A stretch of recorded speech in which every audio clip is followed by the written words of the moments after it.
उसके ऊपर थोड़ा सा एक्सप्लेनेशन करने वाले हैं, गौर फरमाइए इसके ऊपर। पहले ये 4 सेशन में हम लोग बात करेंगे introduction, model market concept, customer value satisfaction and creating long term loyalty. उसके बाद अपना क्वेश्चन पूछिएगा। ये हमारी कंपनी का नाम है हिमालयंस। इसका पहले हम लोगों से शुरुआत करते हैं, इसका नाम क्यों पड़ा और कैसे क्या होता है। हिमालयंस एक रेंज है जो म्यांमार से लेकर अफगानिस्तान तक इसकी रेंज लगती है। पहले एक कॉन्सेप्ट इसको आप याद रखें, ये इंटरनेशनल बॉर्डर्स को इंडिकेट करेगी। फिर उसके बाद हम सेकेंडरी आएंगे।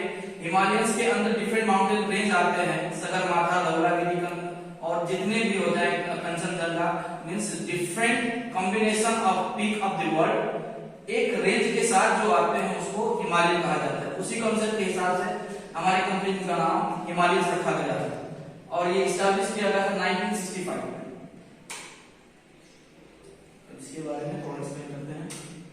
Himalayas was established in 1965 by Mr. Jamil Ahmad Halwai. The present chairman of the company is Mr. Mobin Ahmad Halwai, and the partners are Mr. Miraz Ahmad Halwai and Mr. Rizwan Ahmad Halwai. अब Himalayas किस चीज में deal करती है? Himalayas is a distributor of bicycles, MTB, e-bike, e-scooter, tricycle, baby products with their उसके बाद baby products में झूला, वॉकर, ट्राइसाइकिल, बच्चों का ये ई-बाइक है, स्कूटी और जीप, क्योंकि आप से नीचे भी पाएंगे। इलेक्ट्रिक व्हीकल्स में अभी नया काम स्टार्ट होने वाला है, केवा और MLG का। और बाकी जो लेडीज साइकिल्स हैं, रोडस्टर हैं और बच्चों को साइकिल है, वो ओल्ड जनरेशन के सब लोगों को इसके बारे में पता है। मगर अभी जो करंट मार्केट सिचुएशन के हिसाब से बजट साइकिल्स के अंदर बहुत इंप्रूवमेंट्स करना था, क्योंकि वो 20,000 के बजट के अंदर में बहुत से कंप्लेंट्स आते थे। देखने में गियर वाला साइकिल तकरीबन सेम दिखता है, मगर इस प्रॉब्लम को सॉर्ट आउट करने के लिए हिमालय ने एक्सटार के साथ टाई अप कर कस्टमाइज्ड माउंटेन बाइक बनाया, जिसका नाम एक्सटार हिमालय 2023 है। अब इसमें लुक्स के ऊपर भी काम किया गया, स्पेयर पार्ट्स भी आपके तकरीबन मिड रेंज में अच्छे प्रोवाइड किए गए। मार्केट में अगर आप जाएंगे इस रेंज की, अगर आपको साइकिल लेना होगा तो आपको तकरीबन इस स्पेयर पार्ट और कॉम्पोनेंट पार्ट्स के लिए 30,000 ऑलमोस्ट खर्चा करना पड़ेगा, मगर आपको सेम हम ये प्रोडक्ट अंडर 20,000 हम प्रोवाइड करते हैं। Modern marketing concept chart. अब ये चार्ट थोड़ा एक चीज से रिलेट करता है जो लास्ट में हम जोड़ देंगे। Marketing research, product planning and development, anticipating of product price, distribution and promotion, service after sales. अब मार्केट रिसर्च की बात करते हैं। पहले हमें ये पता लगाना है कि अभी मार्केट में आवश्यकता किस चीज की, उस हिसाब से मार्केटिंग की रिसर्च किया होगा। फिर उसके बाद क्या लाना है। अब इस मान लीजिए अभी पेट्रोलियम प्राइस बहुत हाई है, 200 रुपए प्रति लीटर हम जैसे लोग अफोर्ड नहीं कर पाएंगे। इस वजह से हम लोगों ने इसके बारे में सोचा कि अब मार्केट ये दिख रहा है कि ईवी का मार्केट आएगा। 20 साल के बाद तकरीबन पेट्रोल टंकीज भी बंद हो जाएंगी। अगर इसी तरीके से इलेक्ट्रिक सेक्टर्स के अंदर इनोवेशंस होते रहे तो धीरे धीरे पेट्रोलियम प्रोडक्ट खत्म हो जाएंगे। तो सबसे बड़ा मार्केट अभी दिख रहा है इलेक्ट्रिक व्हीकल्स का। तो ये मार्केटिंग रिसर्च आपको ये शो करता है। उसके बाद प्रोडक्ट प्लानिंग एंड डेवलपमेंट, कौन सा प्रोडक्ट लेकर आए हम। कार लेकर आने की सबकी हैसियत नहीं, ना मैं ला सकता हूँ, ना मैं बेच सकता हूँ, ना सबको इजीली प्रोवाइड करा सकता हूँ। कि डॉक्यूमेंटेशन और बड़ी लगानी और फाइनेंस का सुविधा इतना प्रॉपर नहीं है नेपाल के अंदर जिसके ऊपर हम लोग काम कर सके। इस हिसाब से हम लोगों ने स्कूटी को बेस्ट समझा कि वो लेडीज लोग भी चला सकती हैं और आजकल के ट्रेंडिंग यंग जनरेशन लोग भी इसको प्रीफर करते हैं, क्योंकि हम जैसे लोग भी चलाते हैं।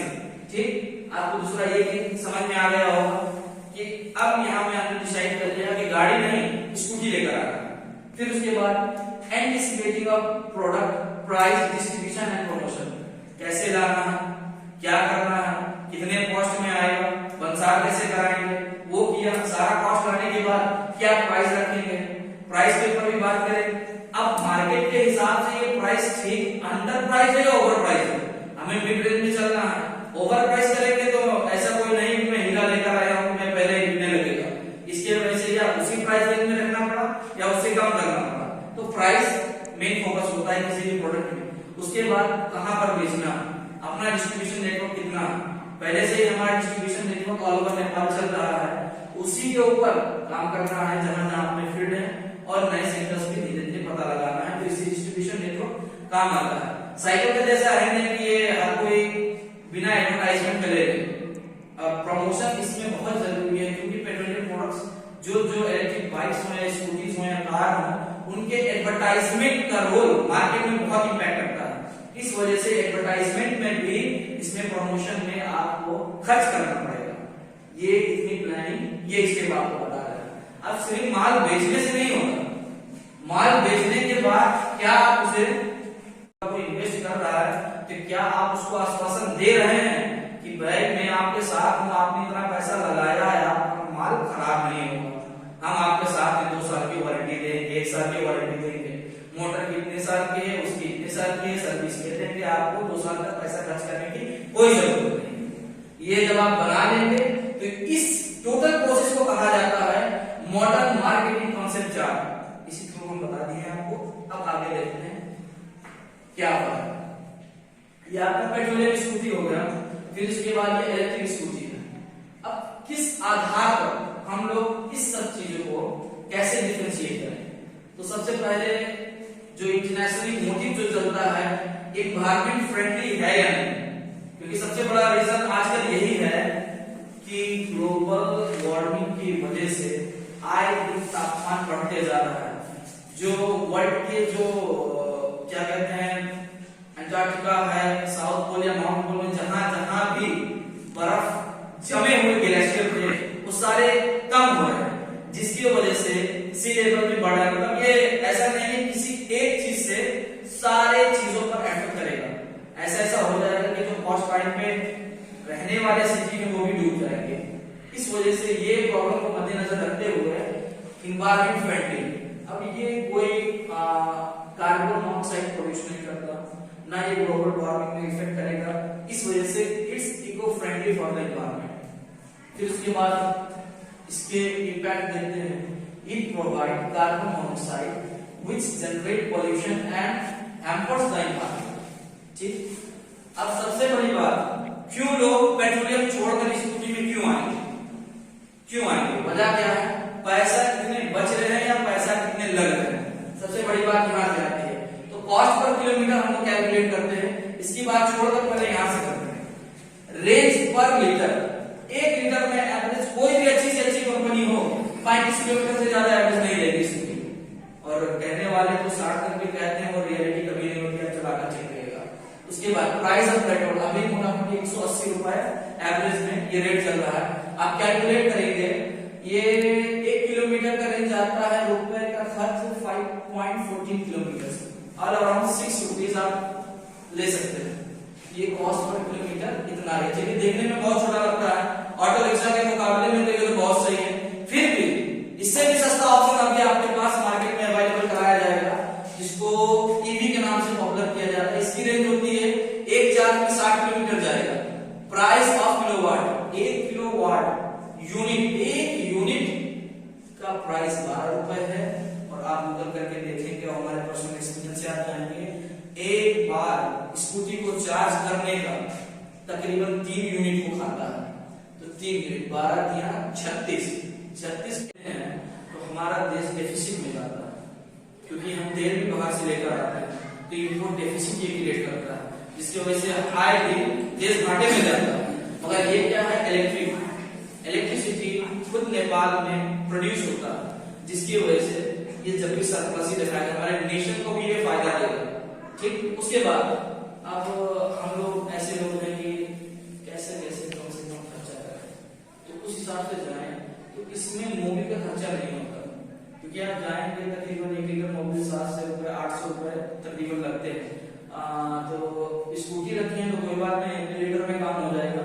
बड़ी बाइक रखे हुए हैं आप तो 3.5 4 अब 2000-2500 का सिर्फ मोबिल चला जाता है, इसमें मोबिल का खर्चा नहीं है। और बाकी 1 साल 2 साल का जो मेंटेनेंस कॉस्ट रहेगा वो हम बेयर करेंगे, आपको टेंशन लेने की जरूरत नहीं है।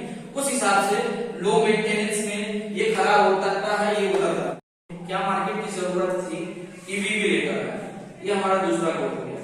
फिर सिर्फ सामान लाकर अस्तित्व नहीं है, हमारा सामान लेकर आए, अच्छा लेकर आए, जब अच्छा लेकर आएंगे तो हमारा ब्रांड का इमेज बनेगा।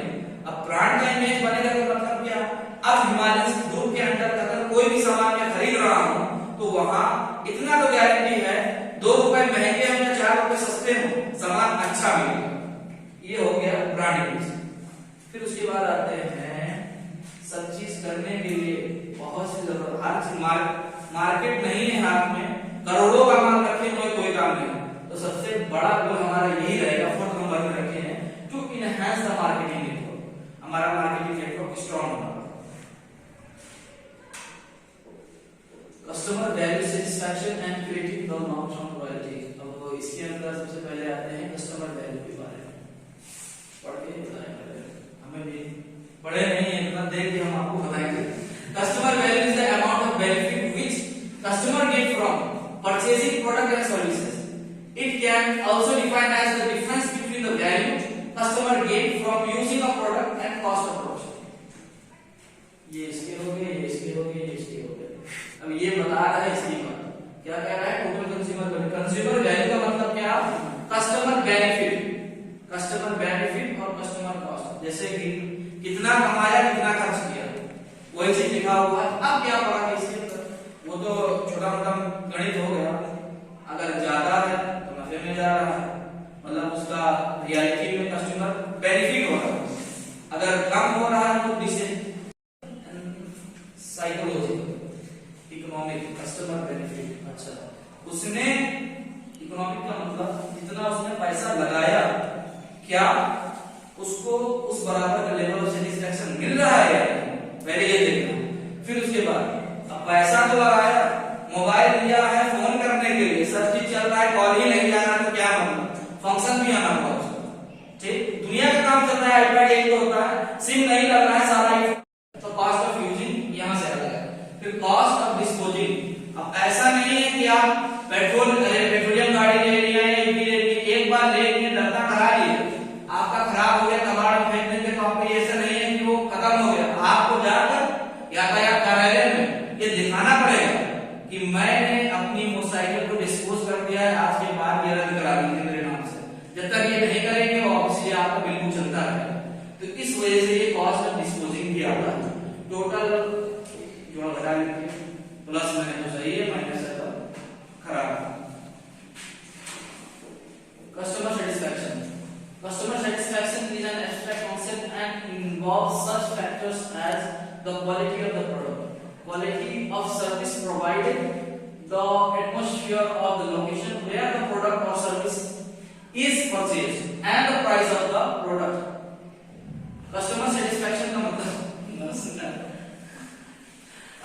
कस्टमर सेटिस्फैक्शन का मतलब क्या, कि ले लिया कोई भी सामान, चलिए कोई बात नहीं, 20 का लिया, 50 का लिया,